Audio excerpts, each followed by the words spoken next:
சுற்றி சூழல் விழிப்புணர்வு செய்திகள்.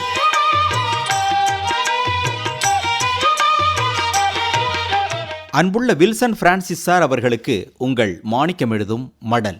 நலம் நலமறிய ஆவல். இன்னைக்கு கிறிஸ்மஸ், இயேசு கிறிஸ்து பிறப்பு தினம். 2000 வருடங்களுக்கு முன் நடந்தது. இன்றளவிலும் உலக அளவிலும் பேசப்படுகிறது, கொண்டாடப்படுகிறது. நாட்டில் இருக்கிறவங்களுக்கு நல்லது செய்யணும், மனம் திரும்புங்கள், பரலோக ராஜ்யம் சமீபத்திருக்கிறது என்று அறைகூவல் விடுத்தவர் இயேசுநாதர். அவர் மக்களின் நோய்களை குணமாக்கினார், இறந்தவர்களை உயிரோடு எழுப்பினார், பல அற்புதங்களை செய்ததால் அவரது புகழ் வளர்ந்தது. இன்னைக்கும் அவரை கொண்டாடுறோம், பூஜிக்கிறோம், வழிபடுறோம்.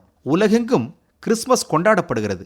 உங்களுக்கு எழுதுகிற இந்த கடுதாசி மூலமா அனைத்து கிறிஸ்துவ நண்பர்களுக்கும் எங்களது உளங்கனிந்த கிறிஸ்மஸ் தின நல்வாழ்த்துக்களை தெரிவிச்சுக்கிறோம். வில்சன் பிரான்சிஸ் சார், இன்றைய நன்னாளில் நாமளும் ஏதாவது நல்லது செய்யணும்.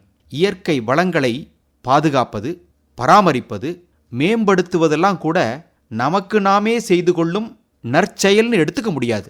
ஏன்னா இது நம்ம சமூகத்துக்கே செய்கிற நற்செயல். கிராமப்புறங்களில் தொழிற்கூடங்களை நிறுவுவதன் மூலம் உள்ளூர்லேயே வேலைவாய்ப்பை உருவாக்கி இடம் பெயர்தலை தவிர்க்கிறோம். இது நம்மை நீடித்த வளர்ச்சியை நோக்கி இட்டு செல்லும். இப்படி ஒரு தொலைநோக்கு பார்வை வேணும். பயிர்களில் குறுகிய கால பயிர்கள், ஆண்டு பயிர்கள், நீண்ட கால பயிர்கள்னு இருக்கு. நமது எண்ணங்கள், சிந்தனைகள்லாம் நீண்ட காலத்தை நோக்கியதாக இருக்கணும். எப்படி கிறிஸ்மஸ், கிறிஸ்து பிறப்பு நாள் 2000 ஆண்டுகள் ஆனாலும் நினைத்து பார்க்கப்படுதோ, கொண்டாடப்படுதோ, அதே போலத்தான் நமது செயல்கள் அமையணும். எதிர்காலத்தை எண்ணி ஒவ்வொரு அடியையும் எடுத்து வைக்கணும். ஒரு வடநாட்டவர்கிட்ட பேசிகிட்டு இருந்தப்போ அவர் சொன்னார், நமது தலைநகரம் புதுடெல்லி இனி மனிதர்கள் நல்லபடியாக வாழ்வதற்கு ஏற்ற இடமா இருக்காதுன்னார். ஏன்னு கேட்டதுக்கு அவரு, அங்கே 4 பேர் கொண்ட ஒரு குடும்பத்தில் 5 கார் வச்சிருக்கிறாங்க, ஆளுக்கு ஒரு வாகனம் வச்சிருந்தா அவற்றை எங்கு நிப்பாட்டுறது? அவற்றிற்கு எரிபொருள் நிரப்பணும், வீடுகளில் ஓரமாக பத்திரமா நிப்பாட்டணும். அவ்வளவு பெரிய வீடு இடமா வச்சிருக்கிறோம் இல்லையே, அப்போ தெருவில் தானே நிறுத்தணும்.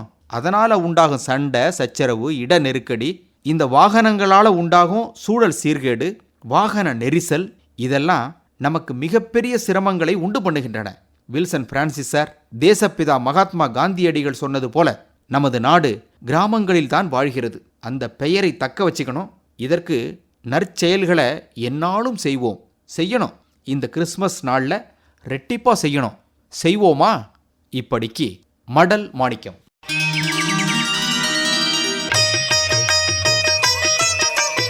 நம்மை சுற்றி சூழல் விழிப்புணர்வு செய்திகள் கேட்டீர்கள்.